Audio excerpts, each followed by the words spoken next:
Hi, I'm Bybreen Samuels and welcome back to another episode of Soul Stirring Astrology, where I give you my textured take on the world of astrology. Well, between now and the end of May, there are three major aspects that are taking place in the skies. We have Mars that is moving retrograde into Scorpio. It also forms an opposition to Venus prior to doing that. And then we've got this Mutable Cross that's taking place in the skies. It's a planetary car crash. And that's because we have an opposition between Jupiter and Neptune, as well as Saturn and Venus, all taking place in mutable signs. And so dealing firstly with this Mars moving into Scorpio. So it's currently in Sagittarius, moves into Scorpio on May the 28th, will be there for a whole month, and then moves direct again on June the 29th.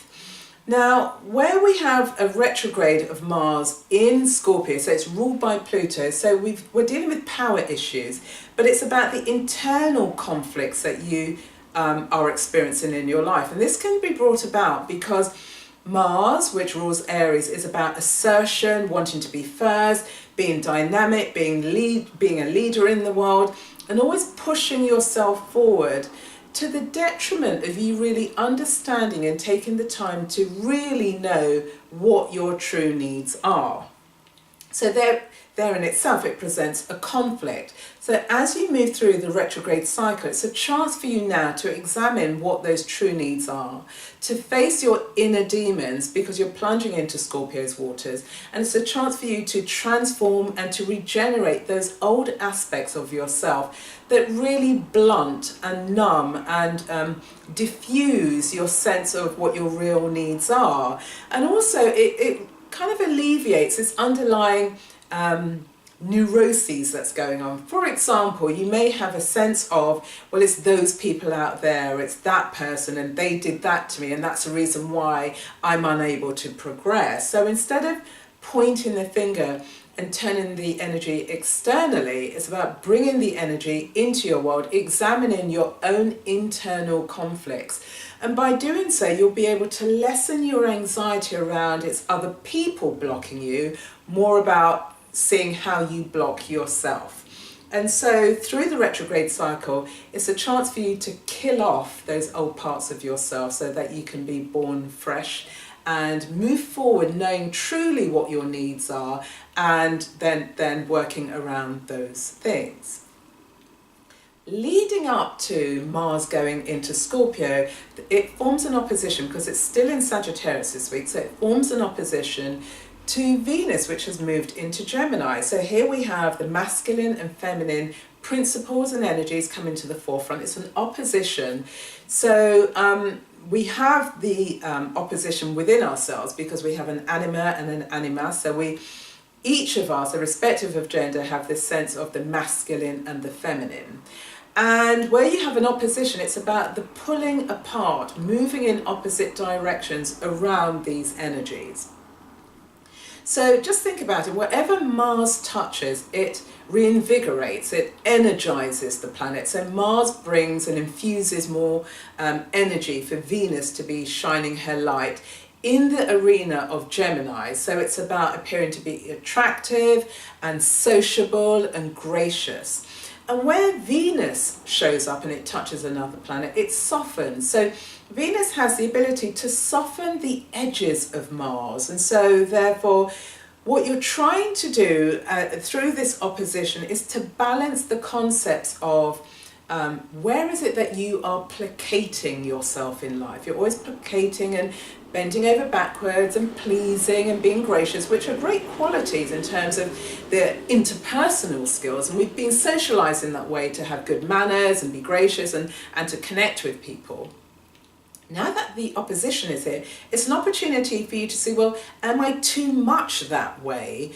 And do I need to be more assertive? And then if you find that you're in the Martian camp of being very assertive, come across as being bullish, where is it that you need to be learning social graces? And so what you're seeking to do is to harmonize these energies so that you're feeling more of a whole and integrated person. And the reason for this is because Venus is conjunct the Sun here, and Venus is serving the Sun. And so it's about what is it that you truly value about yourself. And if you recognize that you're being overwhelmed in one aspect but underwhelmed in another, then this is a great time for you to balance that out. In terms of intimate love relationships, there could be this sense of competitiveness and the urge to be in a relationship at all costs. So because of this Martian energy, it's about being able to assert what it is that you want in relationships, but also the aspect is one whereby you're able to exchange quite freely. Because you've got this Venus in Gemini, you're exchanging quite freely what your needs are in relationships, and so you're able to, really deal with the nuances of relationships. And there could be this sense of the need for deep and profound and engaging emotional intimacy as well as sexual intimacy. So with this opposition, it's about owning those parts of yourself that you feel are tipping you over the edge or you're out of balance, and then bringing them back into balance. And so where we're dealing with Mars, for example, so Mars, it's usually associated with assertiveness, but then there's aggression. So the distinction is, assertiveness is, well, I know what I want and I can ask for what I want, but also I recognize I might not get what I want because the other person has another idea, a point of view, or they've got a counter offer. And you can accept that. Whereas aggressiveness is, well, I know what I want, I always get what I want, I don't care how I get what I want, and I don't care about the other person's feelings. And so going through this opposition, it's about recognizing, where are you on that spectrum? Are you more aggressive as opposed to assertive, or are you placating and harmonizing to the point that you're not really asserting and going for what it is that you want? So the opposition gives you a great opportunity to bring these aspects together. Moving on from the Mars energy, we've got this mutable cross. And so the mutable cross is, as I said, it's between this opposition between Jupiter and Neptune and Saturn and Venus. And the actual cross, it's being ruled by two planets, namely Mercury and Jupiter. And the reason for this is because Mercury rules both Gemini and Virgo, and Jupiter rules Sagittarius. But it also was the ancient ruler of Pisces. And so where you've got a cross, and it's a mutable cross, what you might actually find is that you actually shy away from confrontation or dealing with the issues that need to be dealt with. And so there's a demand and an urgency that you feel within yourself for flexibility and freedom to be in, to explore, which is all fine and dandy, but there's an underlying sense of restlessness. And the restlessness is coming because you understand that you're not really achieving the things that you say you want to achieve or you set out to achieve, and then you've abandoned them because you've got bored and you want something else to satisfy you and to light you up. Now, if you recognize that you operate in this way, this is where you can pull on the mercurial energy, because Mercury, as I said, rules both Virgo and Gemini. And here it's about the freedom to think about how you're able to apply those ideas in a more concrete and grounded way. And the reason being is because Mercury is turned direct and it's in Taurus, and Taurus is about physical, tangible assets. And so you may have time to think about what it is that you want to transform and then create something so that you can be satisfied because you're able to display this in the physical world. And also you've had a chance to sift through your thoughts and information you've gathered, and you're now being discerning about the information, because this is where Mercury and its rulership of Virgo, you're discerning all the information in order to make a decision.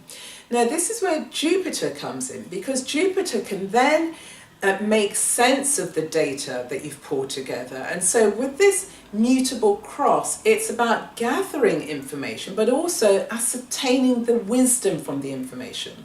So where you're dealing with this opposition between Gemini and Sagittarius, what you're looking at is reason versus intuition, knowledge versus wisdom, and amorality versus morality. And what you're trying to do is you're navigating your way between this, but also you're trying to extract the wisdom so that you're able to apply it more positively in your life.